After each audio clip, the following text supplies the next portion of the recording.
So now this is the second question of this year's BMO round 2.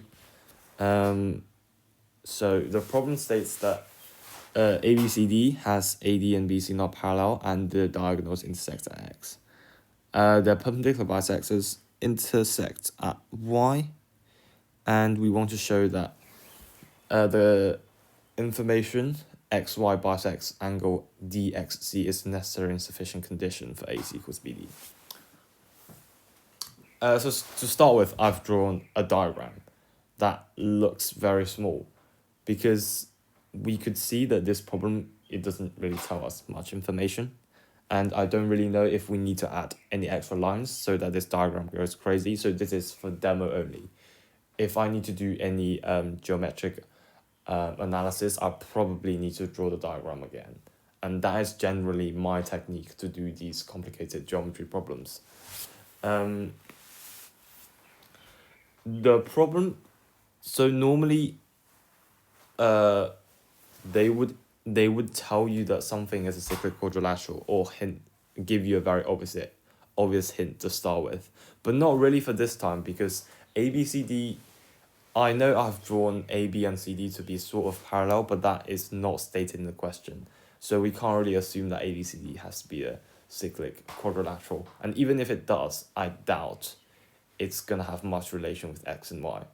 Well, I mean, probably with Y, but less so with X. So my technique to do this problem is to sort of dissect the problem. Because if we imagine XY being the common feature of the top and the bottom bit of the diagram, we could see that it's almost like the top and the bottom of the diagram has one perpendicular bisector each, and they both share the angle bisectors. So I just want to sort of dissect the diagram. We only focus on the triangle ACD, which actually I'll draw the diagram. I'll draw AD intentionally horizontal so that its perpendicular bisector must be vertical, and we'll just let X to be a random point on AC because we don't really care about where B is. So B could be any point, meaning that X could be at any point as well. And we're just gonna draw. So we have the angle bisector of DXC, and it meets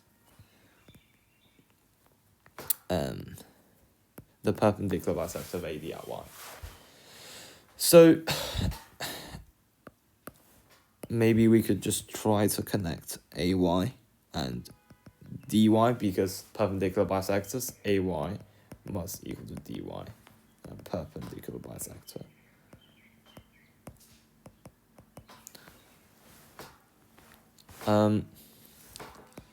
Now, it is kind of, well, I mean, my intuition is that AXYD really looks like a cyclic quadrilateral. And given that we don't really know much in the question, we might as well play around with it. So, normally there are two ways to prove a quadrilateral being cyclic. One is the angular method, where you do angle chase, or you do side by looking at similar triangles. I mean, I haven't spotted a angle chase method, but the first thing that has come to my attention was this angular bisector. So one way we can try to fully utilize this piece of information is if we imagine AY and DX intersect at E. So let's just write AY intersect DX at E. Now, if we just look at the diagram, so if I say I take this bit out, we have A, E, X, C, and Y. In the triangle AXE, we could see that XY is effectively the exterior angle bisector of AXE. So we can really use this theorem.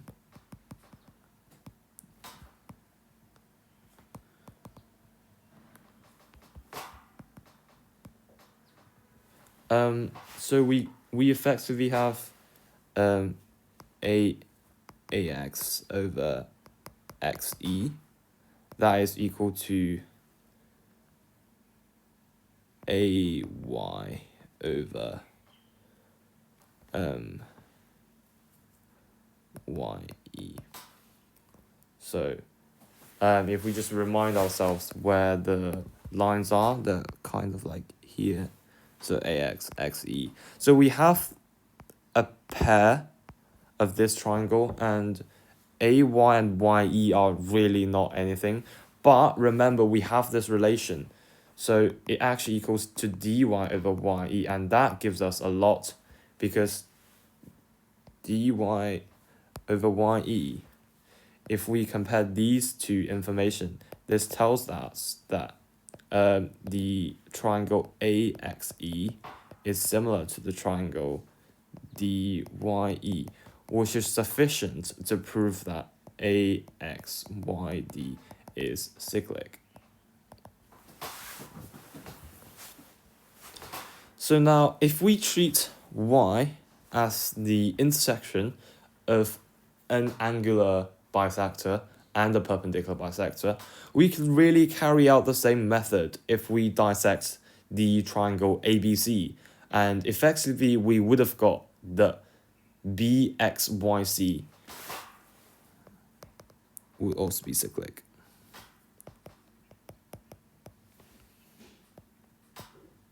So we have two cyclic quadrilaterals here, and this is really good news for us. Let's see if we can have more information. So if I just be a bit lazy and I copy the diagram.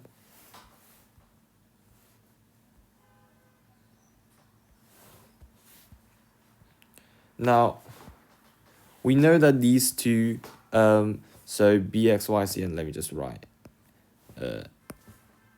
AXYD. So we see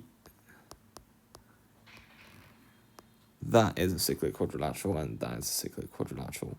And we also know that these two angles are the same. Now, if we connect. Now we try to prove that AC equals BD. Well, this really gives us a lot of information, because first of all, we should remember that by definition of perpendicular bisectors, AY equals DY, and BY equals CY. And that's by def of perpendicular bisectors. I'm writing abbreviations here.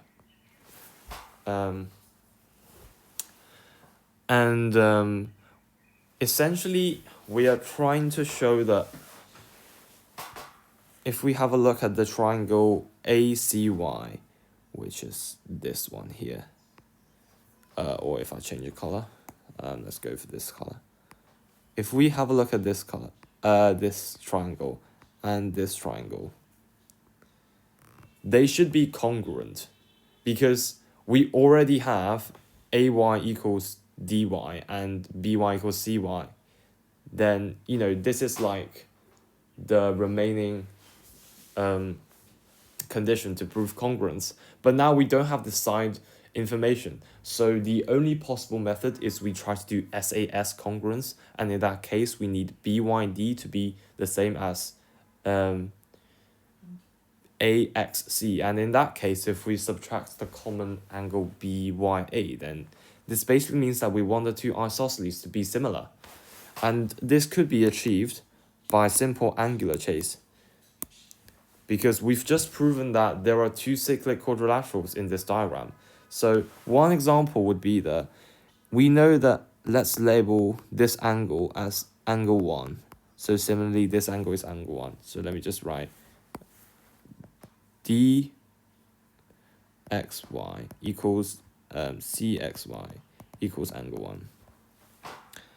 So by Thirkell theorems, we would see that dxy equals YAD. And this is via Thirkell theorems. And it also equals YDA. And this is via isosceles. Can I spell? And similarly, we can do this for the top half. So cxy equals cby and bcy.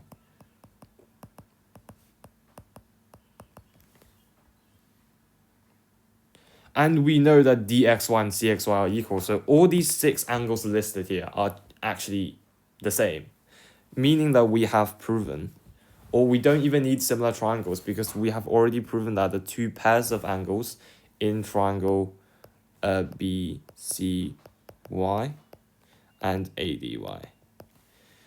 So, we already know that angle BYC equals angle AYD. And then add AYB to both sides.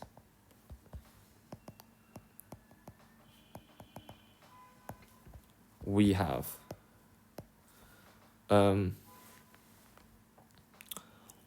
AYC equals BYD. And if I just list this pair of information we have before, combining with 1, we have, well, ACY is basically congruent to DBY via SAS. No, the respective vertices are very important here because otherwise it'll mean a complete different story. And then we could have AC equals BD, which is exactly what we want to show. So that's an if condition complete or necessary. But remember, we have proven if, and we have to prove only if as well. Now, if we have proven the if statement, normally the only if will be slightly different, but the general idea is to find, well, what stays the same if I change the given, information. Well, we know that y doesn't change because we still have 2 isosceles, ADY and BCY. So, in fact, let me just draw the diagram here. And I'm just going to copy that again. But this time,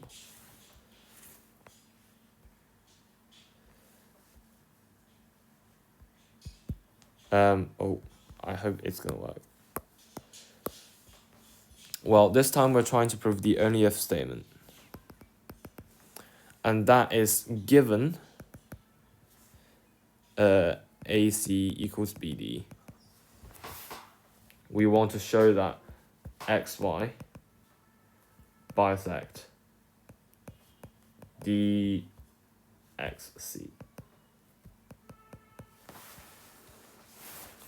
Well, we know that previously we want to ultimately achieve this state, and we know that we have proven ACY and BDY are congruent. So the important thing is though, well, how do we prove that again? Well, if we know that still BY equals CY and AY equals DY, and we also know AC equals BD, then remember we can also use SSS to prove that these 2 triangles are equal. So already we have a very important piece of information. ACY is the same with DBY via SSS.